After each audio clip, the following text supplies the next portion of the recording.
Rewiring the mind. Okay? Rewiring the mind.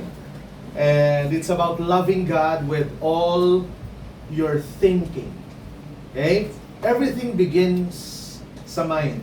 I think si Pastor Spencer kanina did a wonderful job emphasizing the power of the mind. Okay? The importance of the importance of having a mind that is focused on God and surrendered to God.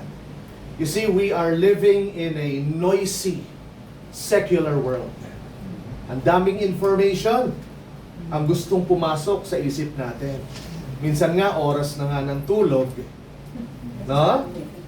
Meron pa rin pwedeng pumasok dahil knowledge and infos are just at the tip of our fingers. Di ba nakahiga ka na eh? Dati nung wala pang cellphone, tulog na talaga yan. Pero ngayon, di ba? Meron pa rin talagang tendency na talagang magkaroon tayo ng information overload. So we're living in a noisy secular world.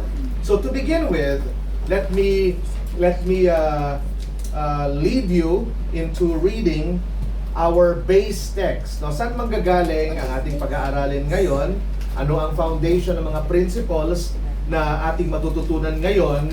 No, so that we can love God first with our mind, okay? In the midst of a noisy, secular, info-overloaded world. Romans 12, chapter 2. Okay? Romans 12, chapter 2. Isa po to sa magiging base text natin for this afternoon's study. In Romans 12, chapter 2, okay? Samahan niyo po ako. Ganda itong verse na to. Basahin natin sabay-sabay. Ready, begin. Do not be conformed to this world, but be transformed by the renewal of your mind, that by testing you may discern what is the will of God, what is good and acceptable and perfect. Another verse, Philippians chapter 4, verse 8. Okay, hanapin naman natin.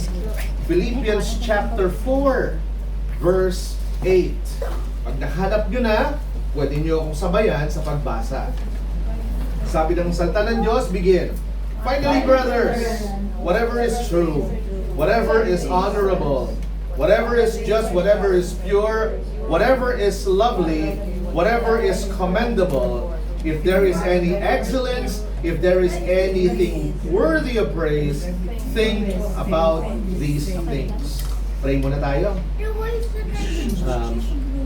Father God in heaven, we come before you and asking you, Lord, humbly, speak to us. Gamitin niyo po, Panginoon, ang session na to at yung mga susunod pang sessions, Lord, para marinig namin, maintindihan namin, malaman namin, Panginoon, kung ano yung mga bagay na gusto nyong i-communicate sa amin. Sana, Panginoon, maging masunurin kami, maging teachable kami. So guide us, Lord, as we go through this time of learning again from your word. In Jesus' name, amen. Amen. Mga kapatid, have you ever noticed something about your phone? Okay? Yung mga cellphone natin, di ba? Minsan, mapapansin mo, bumabagal siya. Ano naiisip nyo? Pag bumabagal na yung cellphone ninyo, ano naiisip ninyo? Bibili na ba? Ha? Yung iPhone, iPhone 11. Dapat maging iPhone, siya? 70 na siya, di ba? Minsan mapapansin nyo, parang naghahang na. Kasi siguro yung memory full na. Almost full. Or lagi nang nagka-crash. Kasi siguro masyado nang matagal yung phone ninyo. I don't know. Ang unang advice, pag dinala ko siya sa technician, ang unang advice, usually napapansin ko ganito, Sir, restart muna natin. Okay? I-restart muna natin. And sometimes it works. Diba? Pag ni-restart mo, katulad nung pagdating namin dito, hindi ako makakonect sa sa internet. Kasi bumili ako na parang roaming package. Hindi makakonect. Pero nung ni-restart, okay na. Akala ko sira na. O kaya akala ko, hindi gumagana yung isang SIM. Pero i-restart, okay na. Yung iba naman, i-update yung system. Okay, na-update yung system. Hindi sinasabi kagad ng technician na bumili ka kagad ng bagong phone. Most of the time, ang problema lang ay yung software, hindi yung hardware. Kaya wag mo na ma-tempt na bumili ng bago. Okay? Baka kailangan lang ng restart or update. Maybe a software update can fix the problem. Alam nyo, ganoon din minsan ang Christian life. Kaya ganoon ang Christian life. Many of us love God sincerely. Amen po ba? Amen. We love God sincerely. Pero sometimes our thinking system, okay? Our thinking system, yung isip natin, hindi pa nabago. Hindi na update. We say we love God, but we are operating on an old OS. Okay? Hindi updated. Old operating system. Saved na ang heart, si Jesus Lord na, pero ang mind ano? Makamundo pa. Diba? Loading, hindi kaya. Hindi kaya yung mga requirements ni Lord. Diba? Kasi yung mind mo, ano pang makamundo limitado. No? Para bang, yung mind mo, parang Android jelly bean. Pero yung mundo, ano ba yun, yung naka-AI na yung AI na dapat yung ina-adapt ng ano mo, ng isip mo, pero hindi kaya nung OS mo. Abo. Naman as OFWs, we remember to pray for you every now and then. Before coming here, I did some form of a research. Kasi matagal na ako hindi nakabalik eh. Kamusta ba? Ano ba sitwasyon nila doon? Ano ba yung mga laban ng ating mga OFWs dito? Diba? How can we pray for them? Before coming here, we have started praying for you na rin. Nasabi nga, bago sa mission, mag-pray mo muna. So, alam nyo, araw-araw, exposed tayo sa secular values. Diba? Secular values. Lalong-lalo na pag yung pinaglilingkuran natin, yung binigay ng Panginoon na iserve natin, baka iba yung values nila. And every day we're exposed to secular values. Workplace conversations. Anong meron sa workplace conversations? Pwedeng may chismis, pwedeng may reklamo, pwedeng may immorality, temptations, di ba? Pwedeng may pressures kasi mabigat yung trabaho, may deadline, may dapat ma-accomplish mo to. And then social media. Diba? Social media na ini-influensyahan tayo, tinitrain tayo, no? Kung ano yung dapat i-desire natin. Ang daming offers eh. Diba? Pag wala kang disiplina, grabe pa naman yung mga online shopping ngayon. Diba? Ang daming pwede mong i-desire, pero ang dami rin pinipresent ng social media na pwede nating ikatakot. Diba? Minsan, mabubuhay ka na lang araw-araw na parang nag-aalala ka. No? Dahil sa pinifeed ng social media sa atin. Yung algorithm, for example, nag-research ka. Kidney disease. Puro feed na sa akin. So bakit lang yung likod mo? Diba? Parang, tapos may meron, liver disease. Diba? Binabantayan ba? Sumakit lang yung tiyan. Naku, ano ba? Hindi ka na kumbaga parang instead na you're enjoying the joy of trusting in the Lord, you're waiting to experience the goodness of God. Minsan yung social media, ninanakaw yung joy eh. Iba ninanakaw niya. Na instead na magpasalamat ka at the end of the day, lagi kang nag-express ng takot mo sa Diyos.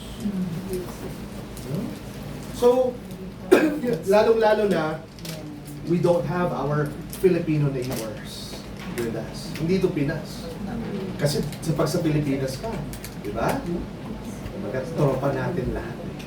Yung mga kapitbahay, mabilis pakiusapan. Di ba? Ang ganda nung actually yun yung takot ko eh. Na may mga invitations din ako to serve the Lord, to serve kumbaga start praying for an opportunity to serve a flock abroad. Pero parang hindi ko kaya yung mas matapang kayo sa akin eh.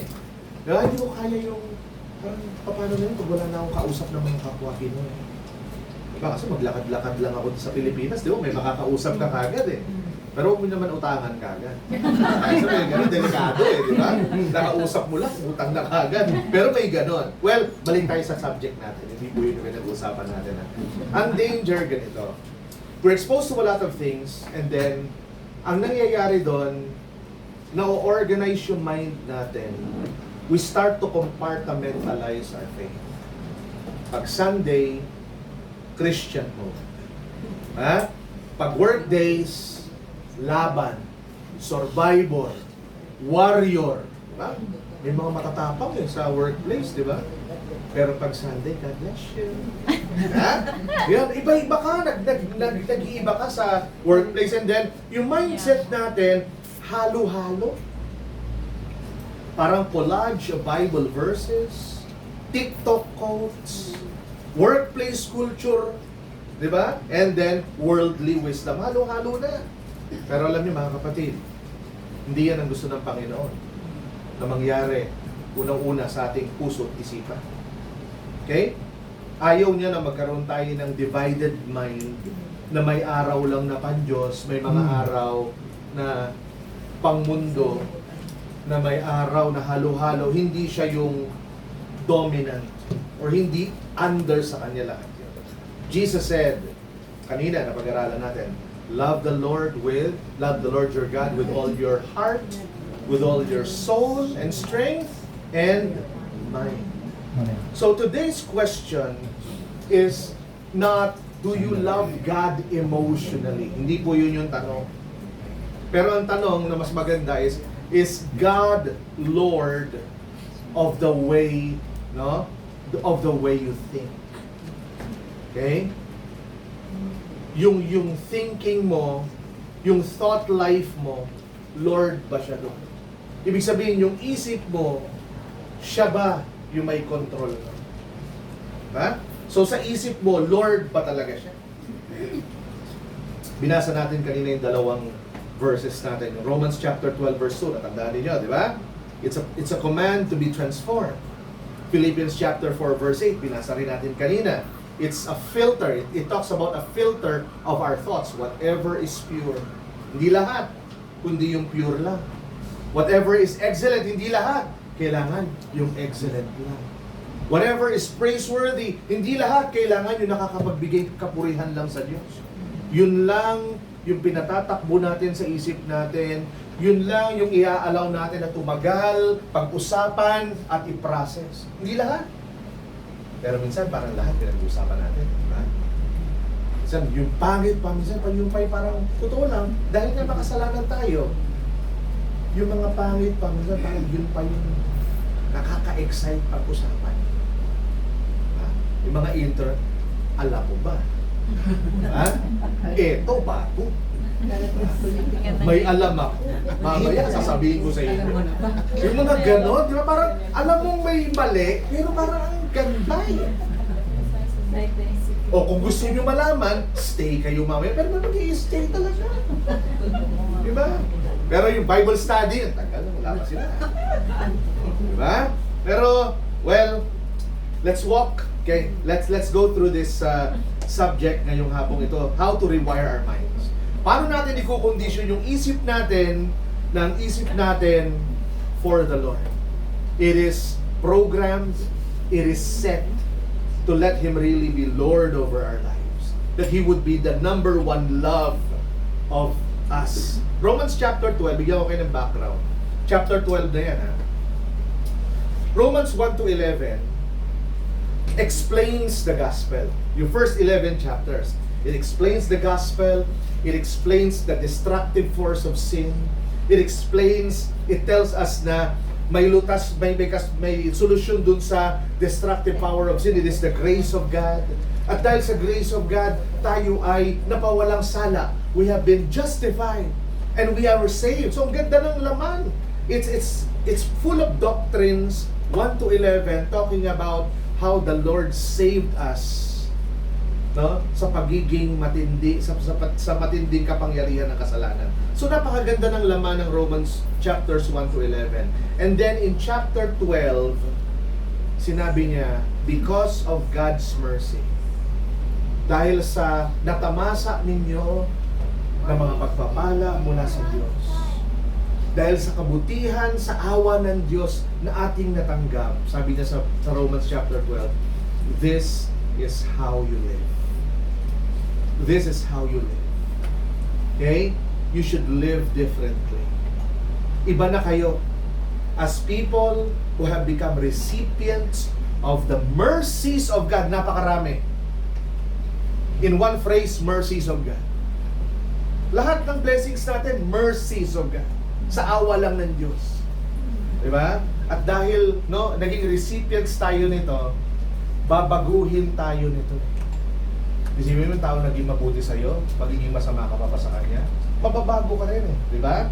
Yung taong trinato ka na hindi katulad ng pagkatrato ng trinato ka talaga na napaka-special mo, mababago ka rin eh.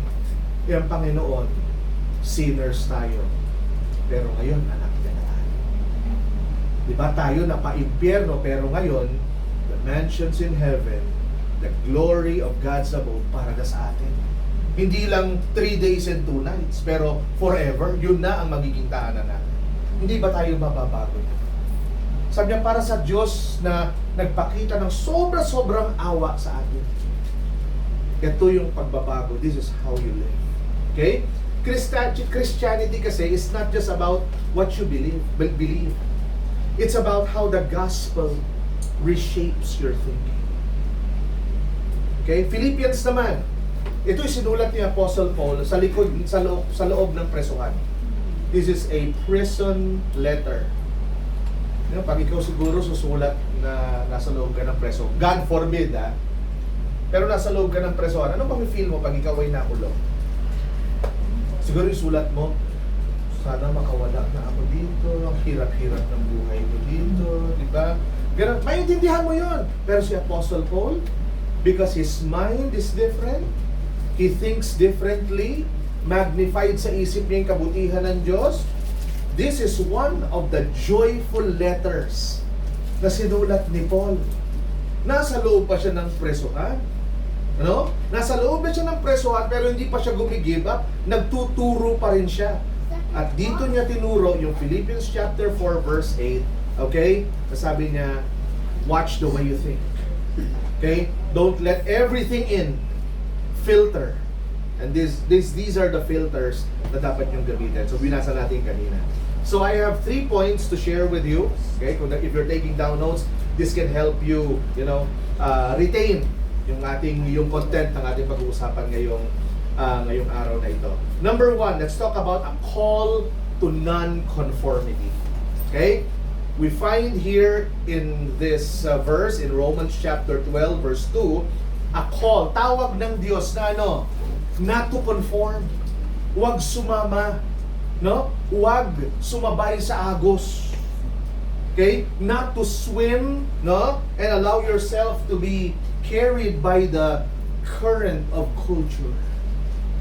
Hindi porke trending, sabay tayo. Hindi porke uso, para sa atin din yun. Hindi porke ganito ang isip ng tao, ganun din ang isip natin. We find here the Apostle Paul, God through the Apostle Paul, telling us in Romans chapter 12 verse 2. Kung nakikita niyo sa Bible niyo, it says, do not be conformed to this world. Malinaw, di ba? Do not be conformed to this world. Alam niyo yung word na conformed?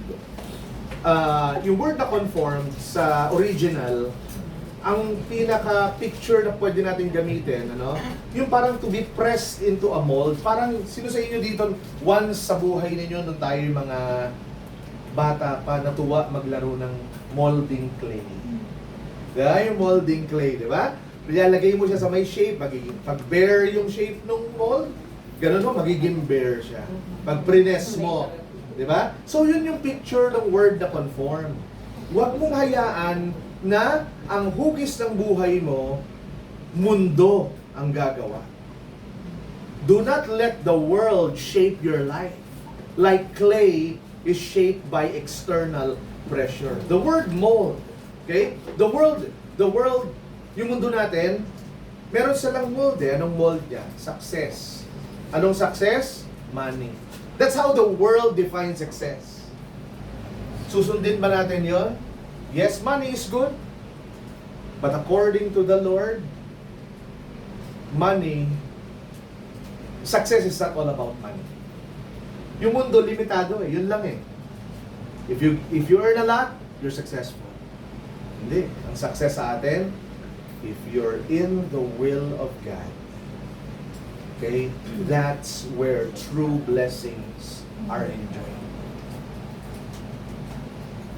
Money.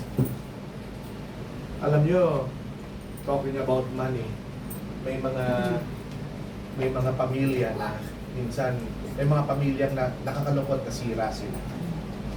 Pero kung babalikan ng kwento, sasabihin ng iba ganito, mas maganda pa yung buhay namin nung sapat lang.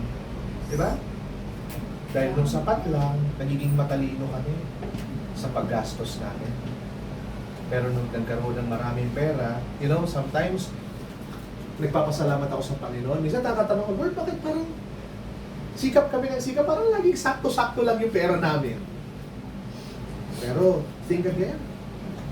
Lord, salamat. Para hindi na kami nag-iisip ng iba. Para hindi na kami nag-a-attempt ng iba. Maybe this is God's way of protecting us. Diba? This is God's way of protecting us. Na sapat lang para hanggang dyan lang kayo. Diba? So it's not money. Money is not success. It is living in the will of God and accepting everything that God gives to you. Ano pa yung mold ng mundo? Freedom. No? Malaya, kalayaan. Speak your mind. Yan. Kaya yung iba. Walang damit. Papakita. Freedom of expression. Magmumura. Oh, freedom of pag sinaway mo, di. Freedom of expression yan. Ha? O, yung mga rainbow friends natin. Alam nyo na yan, di ba? Mga rainbow friends natin. Eh, malaya, kalayaan yan eh. No? Yung Bible eh, sinasakal yung kagustuhan natin. Hindi. Freedom, no? Gusto nila yun, no boundaries. Pero hindi yun yung freedom eh, na hindi yun yung freedom na dinidefine ng Bible. Kasi sabi ng Bible, in Christ we are free. Pwede na ba natin gawin lahat ng gusto natin? We are free. No, we are free to have a relationship with God. But it is not, kumbaga, hindi ibig sabihin na wala na tayong rules, wala na tayong guidelines na susundin. Diba? So iba yung freedom ng mundo. Iba yung freedom na gusto ng Panginoon, no, na ma-experience natin as His children. Truth. Kanina, nabanggit na rin, ano? Ngayon, ang truth is absolute. For example, what is the truth behind 1 plus 1? Sagutin nyo nga. 1 plus 1. What is the true answer? 2. Pag sinabi ng nanay mo, hindi. 11. 11. Relationship yan, nanay, tatay mo na yan. Diba? 11. 11. Oh. Ano pa rin ang absolute truth ng 1 plus 1? 2 pa rin, kahit na relationship, hindi niya gayang gibain yung absolute truth. Diba? Pero ngayon, what is true for you may not be true for me. What is true for me may not be true to you. Bahala ka. If you believe the Bible is true, yeah, good para sa'yo. But that's not for me. That's how the world. Truth is relative. Pero actually, kung titingnan mo, sa simpleng illustration, hindi mo pwede sabihin na 1 plus 1, the truth of 1 plus 1 is relative. It may be 2 for you, it may be 11 for me. Magulong mundo natin. Kung ganun tayo magbilang, babagsak ang bangko. Diba? Papalit ka ng $2. Dalawang $1. Magkano dapat matatanggap mo? Diba? Convert nyo. Hindi, sabi ng mama ko, ano yun eh? $11 na yan. 1 plus 1, oh. Oh, diba? Magugulo ang mundo. So, hindi pwedeng maging relative ang truth. Truth, okay, is always absolute. And, you know, yan ang mundo. Yan ang mundo. So, the world is always discipling you. We have to be aware of this. Yung world, dinidisciple tayo. Baka hindi nyo alam. Kala nyo, tayo lang may discipleship program. Pati yung si Satan may discipleship program din. Meron siyang, kung hindi ka magpapadisciple sa church, ibang magdi-disciple sa'yo. Diba? Ito mo si Jesus, may disciple na 12, may Judas pa rin. Diba? Si Jesus na yun. Si Jesus na yun. Kumbaga, parang yung mundo meron ding meron ding pangontra si Satan talaga eh. O sabi ng Panginoon, where your treasure is, there will your heart be also. Sabi ng Panginoon, you seek first the kingdom of God and His righteousness, and all these things shall be added unto you. Ang sabi ni Judas, kung wala akong kikitain dito, ibenta ko na lang si Jesus. Totoo lang, kasi balak niya lang umalis eh. Kasi si Jesus Christ was telling them na, alis ako, iwanan ko kayo. Kaya masabi niya, let not your heart be troubled. Kasi naamoy na, naalam na mga disciples na maghiwa-hiwalay na sila. Sabi ni Judas, naku, magsasara na yung company namin. Wala akong pang-retirement. Wala akong di ba? Wala akong dito, yung tawag nito, separation pay. Ako pa naman ang treasurer. Kaya lahat ng pwedeng pagkakitaan, ginagawa ni Judas ang paraan. For example, si Mary. Nung in-offer ni Mary yung mahal na pabango, alam niyo yung kwento na yun? Yung napakamahal na pabango. Isang taong sweldo. Sabi, si Judas ang kumontra eh. Diba? Sabi ni Judas, sayang naman. Sana biniyenta na lang. Di ba sabi niya? Why was not that ointment parang sold and given to the poor? Pero sabi ni John, hindi naman talaga puro yung gusto. Gusto niya lang makuha yung pera, tapos pag may pera na yun sa treasury, babay Jesus. Hindi niya nagawa. Kasi Jesus na talaga yung binenta niya. Ganon. So, the world really, Satan behind it, is also trying to counter the force na ginagamit ni Jesus Christ to conform us to His Son. Okay? Hindi neutral ang culture.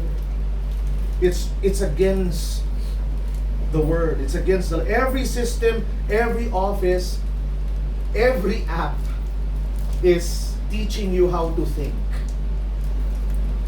May kasabihan, may quote dito galing kay John Stott. Sabi niya, worldliness is not defined by what we own, but by what shapes our thinking. Okay? Conformity is often quiet and gradual. Yung conformity, kasi ang pinag-uusapan natin dito, tinatawag tayo ng Diyos na huwag mag-conform, huwag sumabay, huwag makiisa. Alam mo yung pakikiisa, hindi naman yan laging obvious eh. Minsan simple lang yan, di mo mamamalayan, quiet and gradual, dahan-dahan. Katulad dito, hindi biglaan ang compromise. Pwede ngayon pa-joke lang, no? A joke today, sa susunod na mga araw, a small dishonesty tomorrow. Simple lang naman yun, konti lang naman yung kinuha ko, minor lang naman na sinungaling. Diba? Tapos pag sa isang taon, wala ka na, hindi ka na nakukonsensya. Diba? Sanay na. Pero hindi mo na malaya. You went through that process, very quiet, very gradual, until it becomes a part of your system, you have already conformed. Ganun ka na. Okay? Hindi ka naman biglang nagiging worldly. Alam mo, unti-unti kang nagiging okay lang. No? Nagsisimula yan sa okay lang yan. Okay? Does not really hurt. Simple lang naman, mamayang konti, worldly ka na.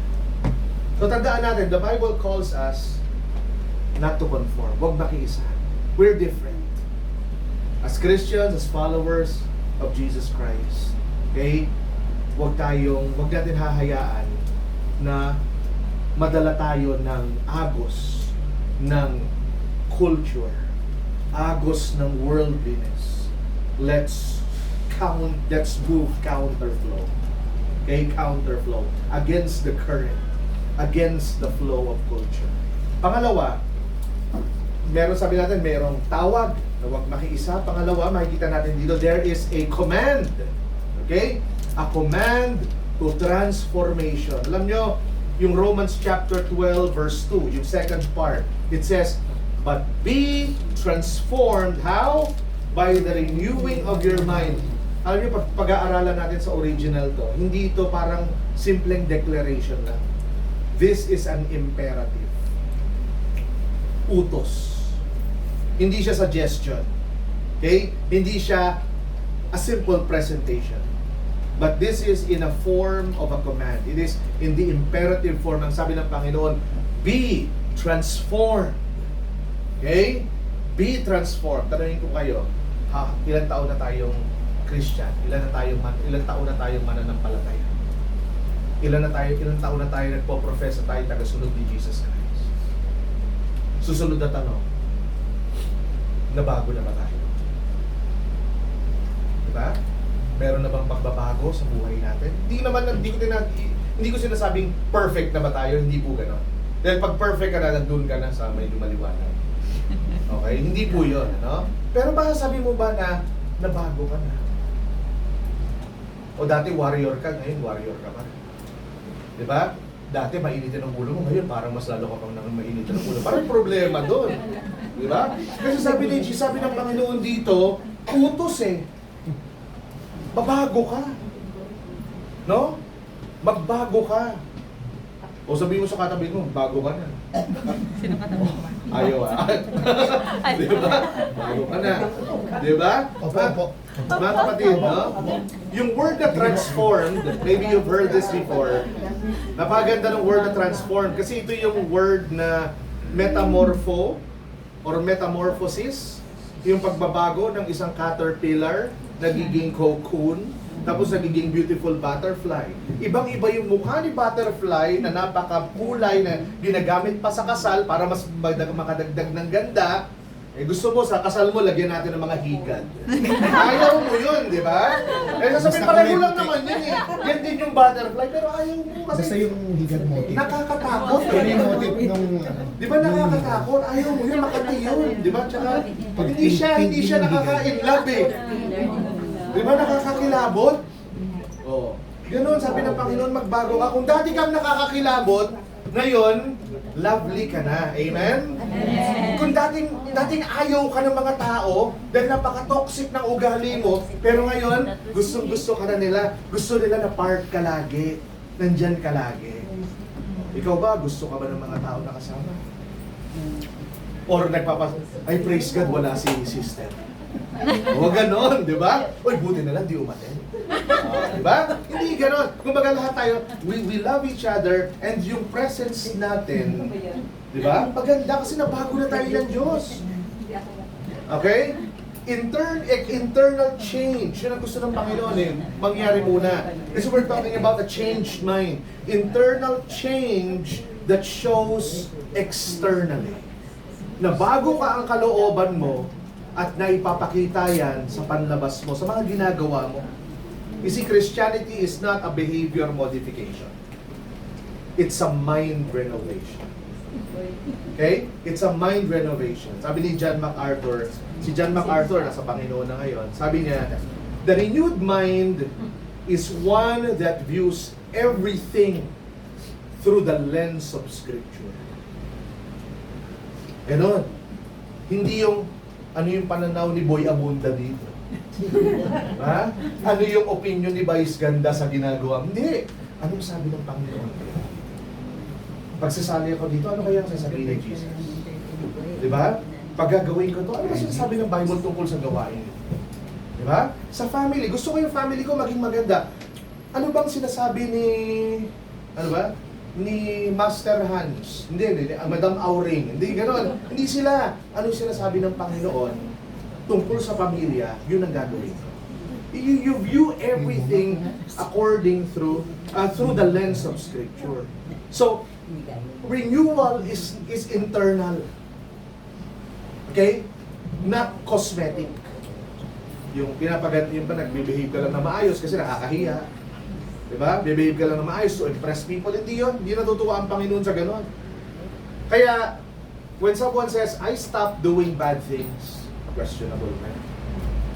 Mas maganda, I now think differently about life. I now think differently about people, about work. Because, sabi niya, I want to think the way God thinks. I want to see the world the way God sees the world. And I want to treat people the way God treats people. I want my decisions, my way of thinking, to always agree with the Bible. Hindi yung, I stop doing bad things. So, may pabalik lang yun. Diba? May nagsabi, Pastor, hindi na ako nag-yosi ngayon. Eh, nag-away sila ng pastor. Yosi ulit. Diba? Ganun lang yun eh. Parang ano lang, parang change of ano lang. May change of, well, wala talagang insight. So, renewal is internal. Renewal also is continuous.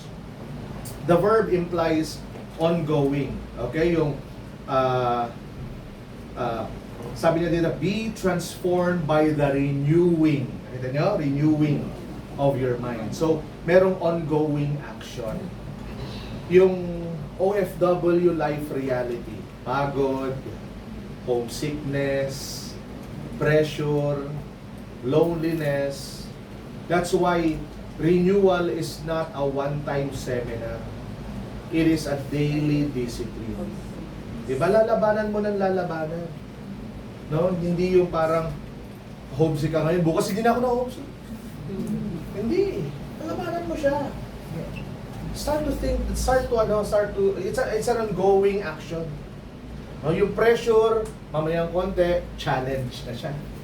Diba? Hindi na siya pressure, challenge na siya. Which can make you better. Which can lead you to do an excellent job. Yung sinasabi natin na loneliness, change when I'm never lonely because I'm always with God. Diba? I may be lonely now, but this blesses my family. Sacrifice lang yan. Nababago mo yung mind mo. It's an ongoing action. Sabi ni Charles Stanley, the greatest battles in life are fought in the mind. Pero you're not alone in that battle. Kasama yung Panginoon. Diba? Kaya nga pag may battle in the mind, send a signal to heaven, Lord, help me. I'm in a battle now. Ang sabi naman ni Jesus, ano sabi ng Bible? Ni Peter sa Bible, sa New Testament. Casting all your cares upon Him. 1 Peter 5:7, di ba? You cast all your cares upon Him for He cares for you. So if there's a battle in your mind, ibato nyo sa Panginoon para yung casting ng nets. No, ibato nyo sa Panginoon. Okay lang yun. Why? Because He cares for you. So what's in your mind right? What are you thinking right? May mga concerns ba? Ang Panginoon baka tagal-tagal na naghihintay. Ibato nyo na sa akin yan. Ibato nyo na sa akin yan. Ayaw nyo pa ibato eh. Kaya masyado nyo binubuhan. Akin na! I am the God who cares. Diba? Minsan yung mind natin talagang ano lang eh. Talagang nandyan lang eh. Okay? And number 3. Ito, last na to. Yes. Na. Another C. No? We found a call to non-conformity, a command to be transformed, and number 3, based on Philippians chapter 4 verse 8, we find here a criteria for right thinking. What is right thinking? Huwag mo itanong sa mundo. Tanong mo sa Bible. Tanong mo sa Panginoon. Paul gives us a biblical thinking filter. Sabi niya, whatever is true, na katotohanan, hindi fake news. Okay? Hindi popular opinion. Hindi porke popular opinion, true. Di ba? And we find truth in the scripture. Whatever is noble. Okay? Medyo galang-galang, karespe-respeto. Whatever is right. Pag alam yung mali, wag na. Whatever is pure, whatever is lovely, whatever is admirable, this verse acknowledges the nuances of life. Not everything is black and white, but God still gives us a filter, a grid. Alam mo yun? Tinutulungan niya tayo mag-isip. For us to know ano yung may value, ano yung less valuable, ano yung hindi naman necessary, ano yung dapat itapon, ano yung dapat keep. Because you know, what you entertain eventually educates you. What you watch. Oh. What you watch? What do you watch? Mahilig ba tayo sa Korean novela? Chinese Mahilig ba drama. tayo sa mga short drama reels? Yeah? How about what you watch? What you listen to? What you scroll? Okay, kahit madaling araw na, becomes a catalyst. Siya yung nag-create ng difference for your values. Bantayan natin. John Piper, quoting John Piper, sabi niya, what we choose to think about is one of the most decisive choices we make every day. What we choose to think about is one of the most decisive choices we can make every day. So, ano yung ini-entertain mo sa thoughts mo? Think again, dapat ko bang ipagpatuloy ito? Kalimutan ko. Diba? Pag naalala mo yung mukha nung ex mo. Pag mga ano, diba? Pag naalala mo yung nakakaalala ka ng mga memories na talagang nakakabasag puso, kailangan mo ba ito talagang isipin ngayon yan? Or baka may mga mas magagandang isipin? Ano na isipin mo yung binasa mo sa Bible kanina mo na? Basahin mo yung bago mong natutunan tungkol sa Panginoon. Diba? Or hayaan mong paandarin yung memory, yung verse na binasa mo kanina hanggang maging memory verse mo na siya sa buong araw. I think that's better than dwelling sa past na tinulungan ka na nga ng Panginoon makamove on, pero iniisip mo pa rin. Kaya ito yung mukha mo, hindi mo nababantayan, pero nakasimangon ka. Pero totoo, di ba? Minsan hindi mo nababantayan eh. Pero pag lagi mo iniisip yung kabutihan ng Diyos, kaya mo kasi kasama mo Panginoon. Kahit di ka kung humingiti, yung natural na yung default setting ng mukha mo, ang ganda. Parang ikaw yung mukha na nagbibigay ng pag-asa. Totoo kasi ang ganda ng countenance mo eh. Tatanungin ng mga tao, paano mo kinakaya? Then, the evangelistic opportunity comes in. Okay? So number 2, biblical thinking is radical. Radical in a secular workplace. Kakaiba ka talaga. So don't be surprised kung ang magiging tingin ng mga tao sa inyo, kakaiba kayo. Kasi ang turo ng Biblia is counter-culture. Radical does not mean you're weird. Okay? Radical does not mean you're out of your mind. Radical means rooted ka sa salita ng Diyos. Hindi ka natitina. So, choosing purity in thought, di ba? In a world na exposed to a lot of immoral stuff. Pero ikaw ngayon, ay wag yan, bad yan. Di ba? Ay wag to kasi ano yan eh, sabi ng Bible. Di ba? Ngayon, everything is permissible. Sabi nga, kung ano nasa puso mo, sundin mo. Di ba? Follow your heart. Di ba? Deserve mo yan. Diba? Kung ano yung magpapasaya sa'yo. Ganyan na eh, very permissive. Pero ikaw ngayon, Christian ka, no, I choose to be pure. I know when to apply the brakes. I know kung hanggang saan lang ako. Di ikaw weird. Weird para sa kanila, pero sa harap ng Diyos, well done my child. Diba? Well done. Hindi ka mahihiyang humarap sa Diyos. Diba? So, choosing truth in speech. Diba? Yung hindi ka magsisinungaling. Sasabihin mo kung ano yung dapat. Diba? Iba rin yan sa mundo. Sa mundo natin ngayon, lahat ng palusot. Ang galing na talaga magpalusot ngayon. Diba? Choosing gratitude instead of complaint. O mga kapatid, sino sa atin dito mabilis magreklamo, mabagal mag-thank you? Marami tayong irireklamo, pero minsan palta natin. Maganda nga hilingin natin sa Diyos eh. This is one of the prayers of my dad. Naririnig ko talaga sa kanya. And sabi ko, ganda ng prayer ng daddy ko. Later ko na lang na-appreciate. My dad, by the way, is with the Lord now. 2 weeks after nung unang quarantine sa Philippines, nung COVID season, kinuha na siya ng Panginoon. Pero one of his prayers, lagi niya binabanggit, lagi niya sinasabi na, give me a grateful heart. Give me, parang ordinary lang ng prayer, no? Pero, tingnan niyo yung mundo natin, ang daming reklamo. Kahit sino presidente, lahat may reklamo. Yung mga yung mga aktivista, wala na. Lahat ng presidente, lagi silang kalaban eh. Siguro calling nila yon. Ewan ko lang. Diba? Calling nila yung magreklamo. Pero, para sa atin ng mga Christians, hindi ako naniniwala ang calling natin magreklamo. Kasi sa Bible, di ba? It is good to give thanks to the Lord. Wala kang makikitang verse na it is good to complain every day. Pero what you can read from the Bible many times, it is good to give thanks to the Lord. Come before His presence with thanksgiving. Okay, so, bantayan natin yung sarili natin. Skuran mo kung gusto mo. Ilang beses ka nagreklamo ngayon? Ilang beses ka nag-thank you ngayon? Diba? Because when you're thankful, you're different. When you're thankful, you shine. Kasi we live in a world wherein there are many complaints.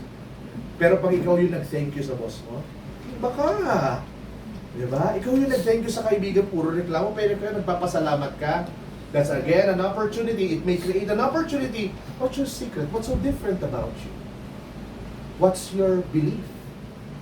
May chance to share about the Lord Jesus Christ. Okay? So as I conclude, let me just share with you the consequence of a renewed thinking. What happens pag nabago natin yung pag-iisip natin? This is where we'll end. Then sabi sa Bible in Romans chapter 12 verse 2, then you will be able to test and approve what God's will is. Renewed minds, my friends, ang isip na shaped by God and not by the world is able to what? Discern God's will. Hindi magiging malabo sa'yo yung leading ng Panginoon pag ang isip mo naibigay mo sa Diyos. You are able to make wise decisions. You're able to stay calm. Hindi ka nagpapanik easily. And hindi ka mabilis ma-absorb at maapektuhan ng toxicity. A mind that has been changed by God. God's will is discovered by minds that have been shaped by His Word. That's a quote from John Stott. There is a story of a Filipina domestic helper here in Hong Kong. Every day, she cleaned homes filled with wealth. Pero sabi niya, filled with wealth, but with empty hearts. Siguro ganyan ang description, ano? Mayaman, pero walang Panginoon eh. Diba?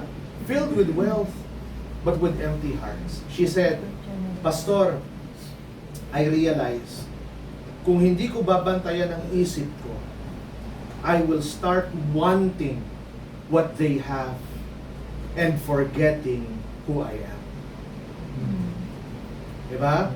Wanting what they have and forgetting who I am a Christian. So every morning ang ginagawa niya, nagbabasa siya ng Bible and she prayed the scripture. Kung ano yung binasa niya, yun din yung pinipray niya sa Panginoon. She replaced lies with truth. Kasi yung lies na, alam mo yung may ino-offer yung mundo, ginagamit niyo yung salita ng Diyos para i-counter yung lies na yun. And then she renewed her mind. Hindi nagbago ang trabaho niya, pero nagbago ang pananaw niya. And that changed everything. Mas masaya pa siya kaysa sa mga mayayamang tao na kanyang pinaglilingkuran. You see, Jesus did not just die to forgive your sins. He died to restore your mind. The cross says you are valued. No? Yung cross of Jesus Christ, ang message sa atin yun, mahalaga kayo sa Panginoon. The cross says you are forgiven. Because there's a cross at wala ng tao na nakahang doon dahil nabuhay siya muli. Ibig sabihin yung pangako niya kapatawaran ng kasalanan natin, nangyari na patawad ng kasalanan natin dahil nabuhay siya muli.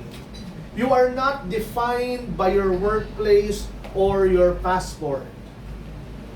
You are defined by what God's by the label na binigay sa inyo ng Panginoon. Ano ba yung label? Sino na ba tayo sa harap ng Panginoon? Tayo'y napatawad, tayo'y ligtas, tayo'y anak niya. Diba? Ibang tao nga, anak lang ng barangay captain, angas na. Diba? Kaya nga ako. Pero pag anak ka ng King of Kings and Lord of Lords, Marami. masaya ka? Saan lang? Amen. Di ba? May makakatalo pa ba doon? You are a child of God. So if you're not yet a believer, hindi mo ba sigurado kung anak ka talaga ng Diyos?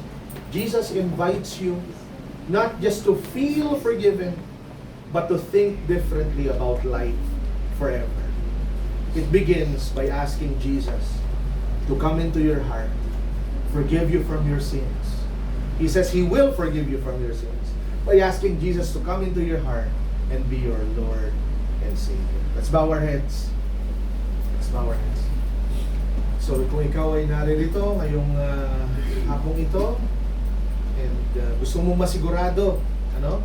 Marahil hindi mo pa nagagawa, gusto mo masigurado na ikaw ay na kay Kristo na. Sabihin mo sa Kanya, Lord, patawarin niyo po ako sa aking mga kasalanan. Ako ay makasalanan, Lord. Hindi ko kaya niligtas ang aking sarili. Patawarin niyo po ako. Tinatanggap kita, Jesus. Naniniwala po ako sa inyo. Pumasok ka sa aking puso at maging Diyos at nakapagligtas ng aming buhay. Tinatanggap kita, Jesus. Amen. Father God, thank you for your word today. Lord God, I pray that you will continue to speak to each one. And may these words, Lord, may this message be embedded in the heart of each one so that our minds, Lord, our minds would be aligned with your mind and heart. In Jesus' name, amen.